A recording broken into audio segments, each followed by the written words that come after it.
The lawyer on the phone said my father left me everything, but I'd never had a father to lose. I was standing in the break room of the diner where I'd worked double shifts for the past 6 years, staring at the chipped linoleum when those words reached through the phone and pulled my entire existence apart. My hand trembled so badly I nearly dropped my cell into the industrial sink beside me.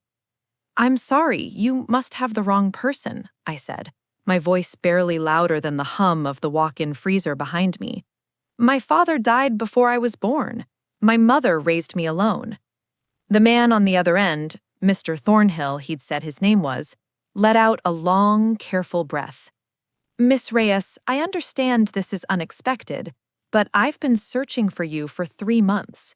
Your father, Marcus Whitmore, passed away in September. He left very specific instructions that you be found and that you inherit his entire estate." Marcus Whitmore. The name meant nothing to me. My birth certificate said father unknown.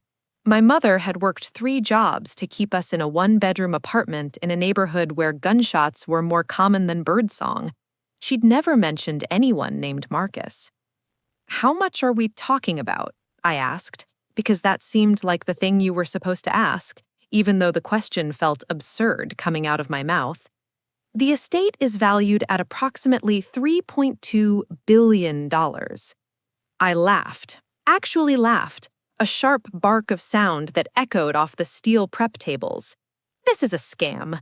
I don't know how you got my number, but—" "Your mother's name was Elena Reyes. She died 2 years ago from complications related to diabetes. You were 23. You dropped out of community college to pay for her medical bills. You have a small tattoo of a hummingbird on your left shoulder blade. She used to call you her little hummingbird because you never stopped moving. Am I correct?" The air left my lungs. Nobody knew about that nickname. Nobody except my mother and me in our tiny apartment in the moments when she was too tired to pretend everything was fine. "Who are you?" I whispered. "I'm the executor of Marcus Whitmore's will. He hired investigators to find you years ago, but your mother had made herself difficult to locate. He only found you 6 months before he died. He watched you, Miss Reyes, from a distance. He knew about the hummingbird." My manager poked her head into the break room, saw my face, and quietly closed the door again. "Why?" The word came out broken. Why didn't he come talk to me?" "That," Mr. Thornhill said gently, "is something you'll need to discover for yourself. But I think you should come to New York. There are things you need to see, things your mother never told you." I'd never been on a plane before. Mr. Thornhill's office sent a first-class ticket, and I spent the entire flight to New York pressed against the window, watching the country spread out below me like a promise I'd never been offered. The woman beside me ordered champagne and didn't finish it. I thought about my mother, who used to water down our orange juice to make it last longer. The law office occupied 3 floors of a building in Midtown that probably cost more than my entire neighborhood. Mr. Thornhill was older than I'd imagined, with silver hair and eyes that looked like they'd seen too many family secrets spill across his mahogany desk. He didn't waste time on pleasantries. "Your father was one of the most successful venture capitalists in the country," he began, sliding a folder across the desk. Inside were photos of a man I'd never seen, sharp-featured, dark hair going gray at the temples, wearing suits that probably cost thousands. He looked nothing like me. How did he leave my mother? Why didn't he— If he had all this, why did we have nothing? Mr. Thornhill's expression shifted into something that looked like sympathy. He didn't leave her, she left him. Disappeared in the middle of the night when she was 6 months pregnant with you. He spent 20 years trying to find you both." The words didn't make sense. I shook my head slowly. "That's not— My mother wouldn't—" "There's someone you need to meet," Mr. Thornhill interrupted. "Someone who knew them both, who knows why she ran." The woman's name was Diane Sutton, and she'd been my father's assistant for 30 years. We met in a cafe in the West Village, her choice, somewhere public and anonymous. She was in her 60s, elegant in the way that money makes people elegant, but her hands shook when she stirred her coffee. "You look like her," she said quietly. "Your mother. You have her eyes." Tell me why she left. I didn't have patience for small talk anymore. The past 3 days had turned my entire life into a question mark. Diane was quiet for a long moment, watching the steam rise from her cup. Your father made his money in some very dark places initially. Before I met him, he'd been involved in, let's call them, ethically complicated business deals, hostile takeovers that destroyed people's lives, financial manipulations that were legal but cruel. By the time I started working for him, he was trying to move into legitimate ventures, but his reputation followed him. She paused, and I could see her choosing her words carefully. Your mother was a graduate student. She was writing a paper on corporate ethics, and she interviewed him for research. She was supposed to write a devastating exposé. Instead, they fell in love. Diane's smile was sad. He changed for her, started divesting from the predatory investments, started focusing on sustainable tech, medical research. But he had enemies, people he'd ruined on his way up who wanted revenge. What does that have to do with... One of them found out Elena was pregnant. They made a threat, a credible one. They had connections to people who could make problems disappear. Marcus hired security, tried to protect her, but Elena didn't want to live in a fortress, didn't want to raise a child in fear, surrounded by bodyguards and bulletproof glass. My coffee had gone cold in my hands. So she ran. She left him a note, said she loved him but couldn't raise a child in his world, that she'd rather you grow up poor and safe than rich and hunted. She made him promise not to follow her, not to put you at risk by drawing attention. And he kept that promise. Diane's voice cracked slightly. For 25 years he kept it, but he never stopped looking. And when his cancer came back last year, when he knew he was dying, he broke his promise. He had to find you before it was too late. I sat there, surrounded by the quiet chatter of the cafe, feeling like I was made of glass. Everything I'd believed about my mother, her strength, her sacrifice, her love, was still true. But now there was this other truth beneath it, this hidden architecture of protection and loss. She never told me, I whispered, not even at the end. She was dying, and she never said a word. She was protecting you, Diane said. Even then. The threats were old, but she didn't know if they were gone. She'd spent your entire life making sure no one connected you to Marcus Whitmore's fortune. If you'd known, if you'd started searching for answers. She shook her head. She died keeping you safe. Mr. Thornhill took me to my father's penthouse the next day. It overlooked Central Park, all floor-to-ceiling windows and minimalist furniture that probably cost more than most people's houses. But what made me stop breathing was the room he'd kept locked. It was full of me. Photos on the walls, grainy, distant shots taken by the investigators he'd hired. Me at 16 walking home from school.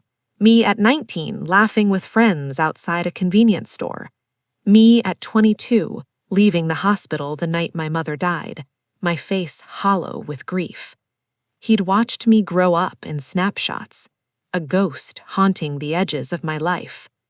But there were other things too, report cards he'd somehow obtained, a baby blanket my mother must have taken with her, pale yellow, soft from age, a framed photo of the two of them together, young and laughing, his hand on her pregnant belly.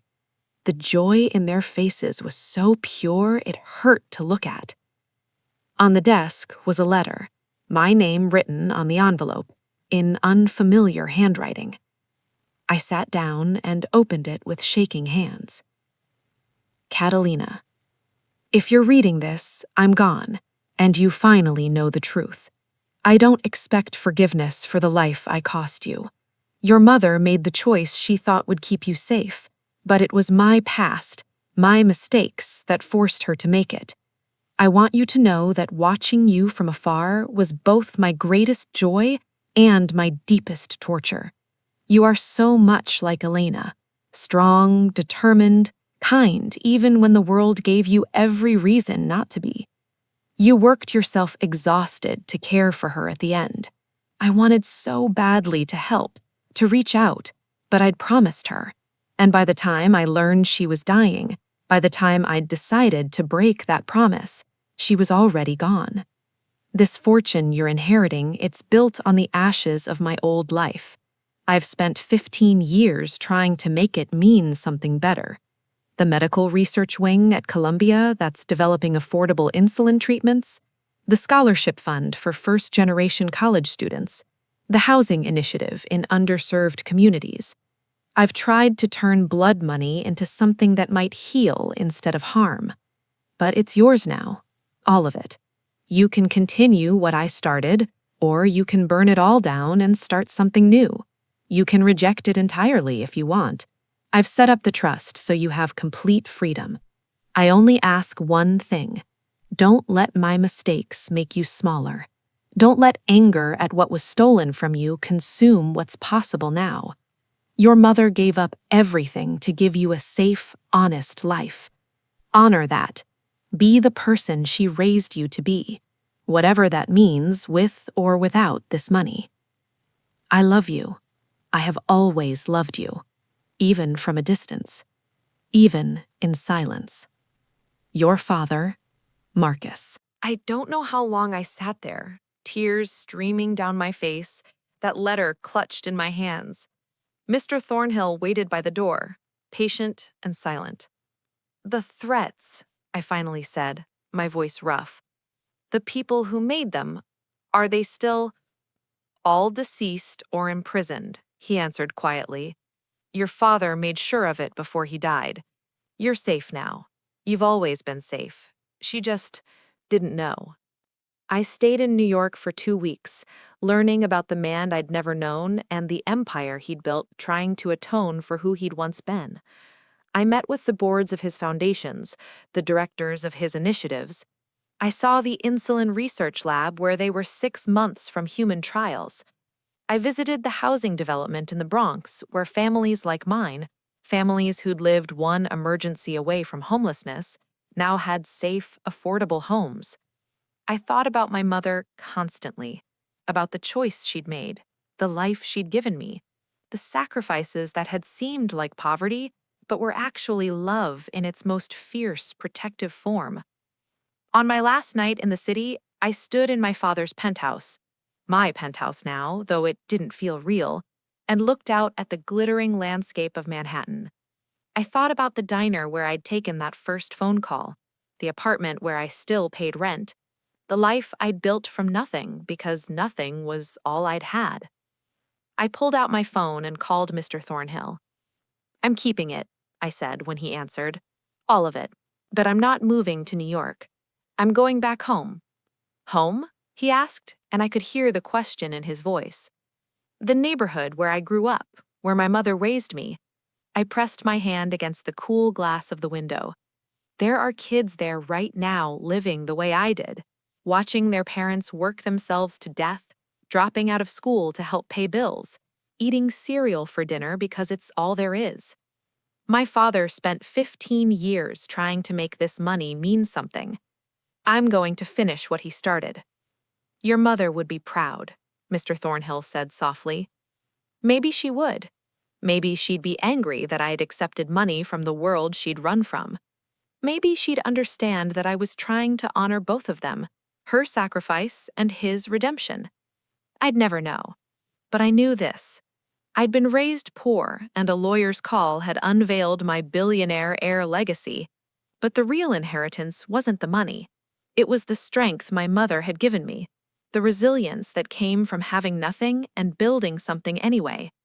It was the lesson that wealth meant nothing if you didn't use it to protect the people who needed protection. My father had tried to buy his way back to goodness. My mother had run toward a harder, purer life. I was their daughter, and I was going to find the truth that lived between their choices. The money was just a tool. The real legacy was knowing what to build.